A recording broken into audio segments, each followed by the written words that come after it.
ವರದಿ ಸರ್ಕಾರ ಓದು ಹೋಯ್ತು ನೀವು ಮಾಡಿ ಅಂತೇಳಿ ತಾವು ಆಗ್ರಹ ಮಾಡಿದ್ರೆ ಸಿದ್ದರಾಮಯ್ಯ ಸರ್ಕಾರ ಓದ್ ಬಿಡಲಿಲ್ಲ, ವರದಿಯನ್ನು ಮೂಲೆಗೆ ಹಾಕಿದ್ರು. ಈಗ ಶುರುವಾಗಕ್ಕೂ ಮುಂಚೆನೆ ಇಷ್ಟು ವಿರೋಧ ಆಗ್ತಾ ಇದೆ. ತೊಂದರೆ ಇಲ್ಲ. ಈಗ ಫೈನಲಿ ಕಾಂಗ್ರೆಸ್ ಪಕ್ಷ ಯಾರು ದುರ್ಬಲ ವರ್ಗದವರಿದ್ದಾರೆ ಅವ್ರಿಗೆ ಸಹಾಯ ಮಾಡಬೇಕು ಅಂತ ಇರ್ತಕ್ಕಂಥ ಪಕ್ಷ. ಅದರಲ್ಲಿ EWS ಬಂದಿರೋದ್ರೆ ಯಾರಿಗೂ ಏನೂ ತೊಂದರೆ ಆಗೋದಿಲ್ಲ. ಯಾರು ಇವತ್ತು ಕೆಲವು ವಿಚಾರಗಳಲ್ಲಿ ವಿರುದ್ಧ ಮಾಡ್ತಾರೆ ಆಗ EWS ಬೇಡ ಅಂತ ಹೇಳಬೇಕಾಗಿತ್ತು. ಭಾಳ ಮಹಾಜ್ಞಾನಿಗಳೆಲ್ಲ ಹೇಳ್ತಾ ಇರ್ತಾರೆ ಮೀಸಲಾತಿ ಇರಬಾರ್ದು ಅಂತ. EWS ಬಂದಾಗ ಯಾಕೆಲ್ಲ ಸುಮ್ಮನೆ ಇದ್ರಂತೆ. ಆದ್ದರಿಂದ ಅವೆಲ್ಲ ಪಕ್ಕಕ್ಕೆ ತಳ್ಳಿ ಸಮೀಕ್ಷೆ ಶುರುವಾಗಿದೆ, ಒಳ್ಳೆಯದಾಗುತ್ತೆ ಅನ್ನೋ ಭರವಸೆ ಎಲ್ಲ ಜನಗಳಲ್ಲೂ ಸಹ ಜನ ನಿರೀಕ್ಷೆ ಮಾಡ್ತಾ ಇದ್ದಾರೆ. ಯಾಕಂದರೆ ಧ್ವನಿ ಇಲ್ದಿರೋರಿಗೆ ಧ್ವನಿ ಕೊಡ್ತಕ್ಕಂಥ ಕೆಲಸ ಕಾಂಗ್ರೆಸ್ ಪಕ್ಷ ಮಾಡೋದು. ಧ್ವನಿ ಇದ್ದವರು ಹಾರಾಡ್ತಾ ಇದ್ದಾರೆ.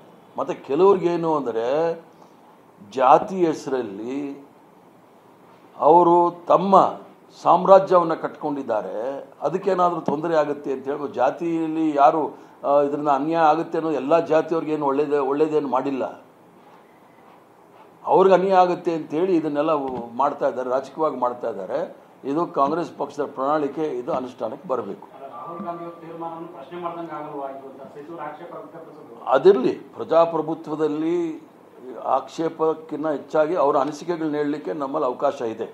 ನಾವು ನಾಗ್ಪುರ್ ಯೂನಿವರ್ಸಿಟಿ ಅವರಲ್ಲ, ನಾವು ಡೆಲ್ಲಿ ಪಾರ್ಲಿಮೆಂಟ್ ಯೂನಿವರ್ಸಿಟಿಯವರು.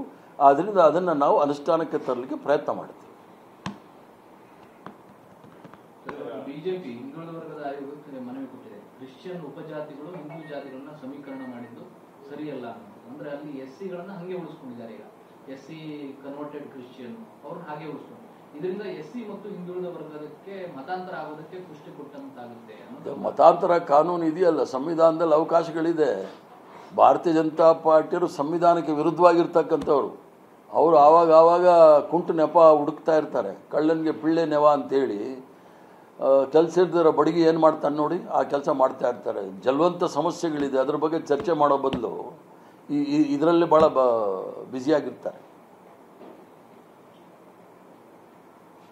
ಮತ್ತು ಮೈಸೂರು ದಸರಾ ಇಡೀ ಪ್ರಪಂಚದಲ್ಲೇ ಒಬ್ಬ ಬುಕ್ಕರ್ ಪ್ರೈಸ್ ಗೆದ್ದಿರ್ತಕ್ಕಂಥ ಸಾಹಿತಿ ನಮ್ಮ ಬಾನು ಮುಸ್ತಾಕ್ರವರು ದಸರಾ ಹಬ್ಬವನ್ನು ಉದ್ಘಾಟನೆ ಮಾಡಿದ್ರು. ಸುಲಲಿತವಾಗಿ ನಡೀತು.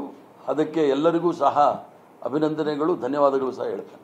ಜನಸಾಮಾನ್ಯರ ಮನಸ್ಸು ಏನಿದೆ ಅನ್ನೋದು ಇದರಲ್ಲಿ ಭಾಳ ಸ್ಪಷ್ಟವಾಗಿದೆ. ಕರ್ನಾಟಕ ರಾಜ್ಯ ಅಥವಾ ದೇಶದ ಜನ ಕೋಮುವಾದಿಗಳಲ್ಲ, ಅವರು ಜಾತ್ಯತೀತವಾದಿಗಳು ಅನ್ನೋದನ್ನು ಮೊನ್ನೆ ದಸರಾ ಸಂದರ್ಭದಲ್ಲಿ ತೋರಿಸ್ಕೊಂಡಿದ್ದಾರೆ.